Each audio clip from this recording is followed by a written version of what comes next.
ध्यान से सुनो।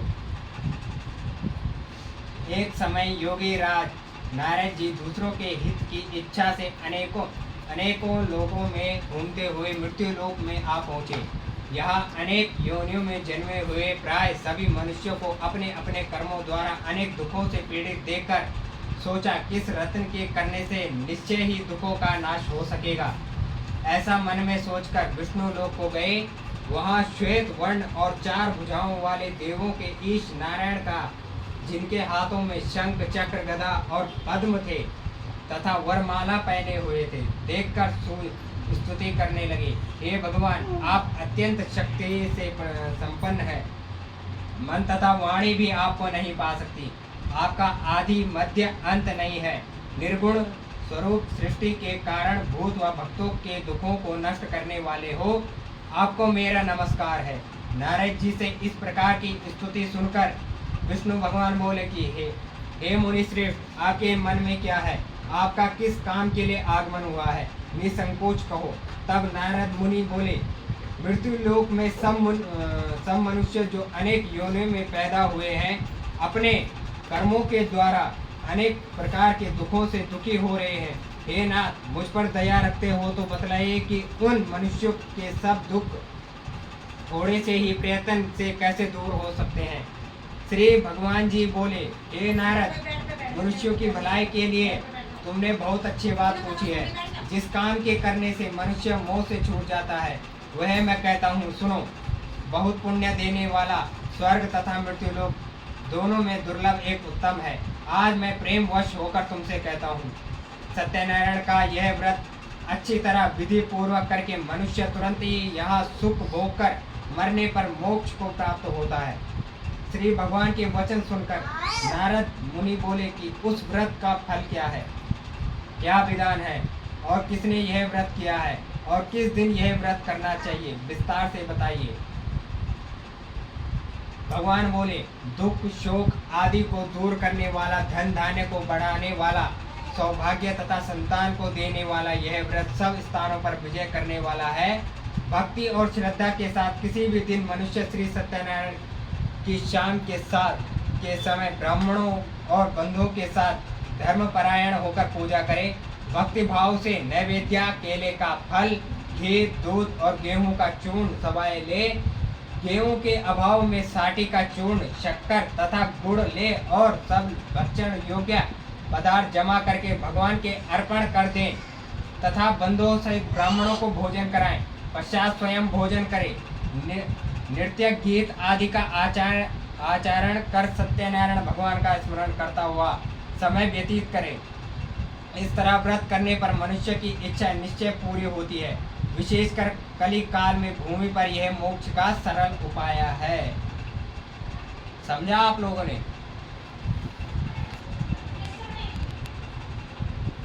सत्यनारायण का व्रत, सत्यनारायण की कथा आप कभी भी किसी भी टाइम कर सकते हो।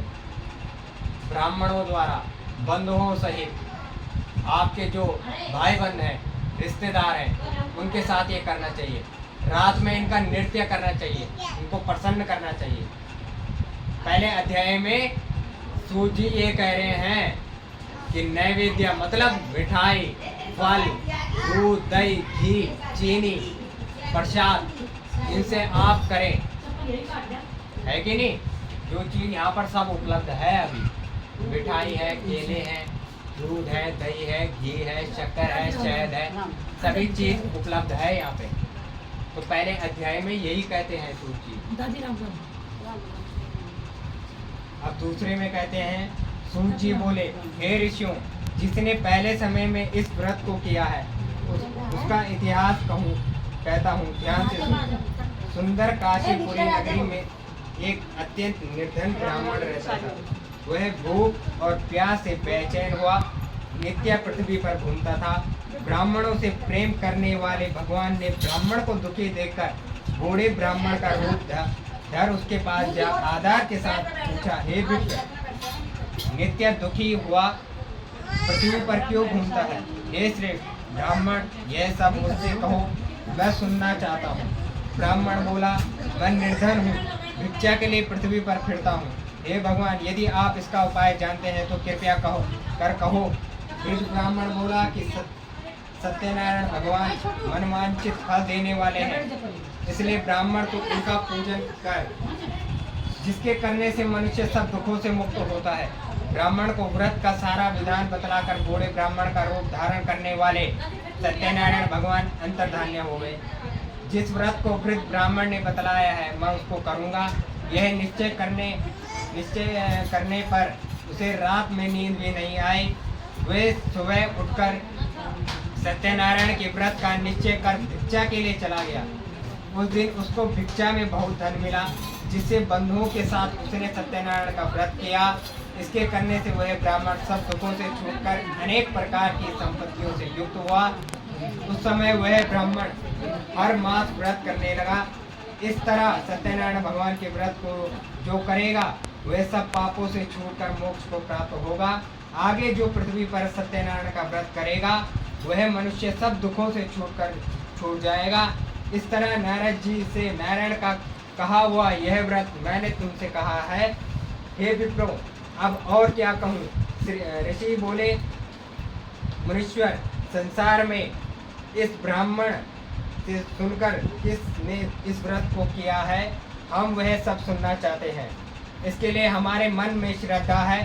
सूत जी बोले, हे मुनियों, जिसने इस व्रत को किया है वह सब सुनो। एक समय एक ब्राह्मण धन और ऐश्वर्य के अनुसार बंधुओं के साथ व्रत करने को तैयार हो गया। उसी समय एक लकड़ी बेचने वाला बूढ़ा आदमी आया और बाहर लकड़ियों को रखकर ब्राह्मण के मकान में गया। प्यास से दुखी लकड़हारा उनको व्रत करते देखकर ब्राह्मण को नमस्कार कहने लगा कि आप यह क्या कर रहे हैं और इसके करने से क्या फल मिलता है, कृपया करके मुझसे कहो। ब्राह्मण ने कहा, सब मनोकामनाओं को पूरा करने वाला यह सत्यनारायण भगवान का व्रत है। इसकी ही कृपा से मेरे यहाँ धन धान्य आदि की वृद्धि हुई है। ब्राह्मण से इस व्रत के बारे में जानकर लकड़हारा बहुत प्रसन्न हुआ। चरणामृत ले और खाने के बाद अपने घर को गया। लकड़हारे ने अपने मन में इस प्रकार का संकल्प किया कि आज शाम में लकड़ी बेचने से जो धन मिलेगा उसी से सत्यनारायण देव का उत्तम व्रत करूंगा। यह मन में विचार कर वह बूढ़ा आदमी लकड़ियां अपने सिर पर रखकर जिस नगर में धनवान लोग रहते थे वहां ऐसे नगर में गया। उस रोज वहां उसे उन लकड़ियों का दाम पहले दिनों से 4 गुना मिला। तब वह बूढ़ा लकड़हारा दाम ले और अति प्रसन्न होकर पके केले की फली, शक्कर, घी, दूध, दही और गेहूं का चूर्ण इत्यादि सत्यनारायण भगवान के व्रत की कुल सामग्रियों को लेकर अपने घर गया। फिर उसने अपने भाइयों को बुलाकर विधि के साथ भगवान जी का पूजन और व्रत किया। इस व्रत के प्रभाव से वह बूढ़ा लकड़हारा धन पुत्रादि से युक्त हुआ और संसार में समस्त सुख भोग कर वैकुंठ को चला गया। तीसरे अध्याय में श्री सूत जी बोले, हे श्री मुनियों, अब आगे की कथा कहता हूँ, सुनो। पहले समय में उनका मुख नाम का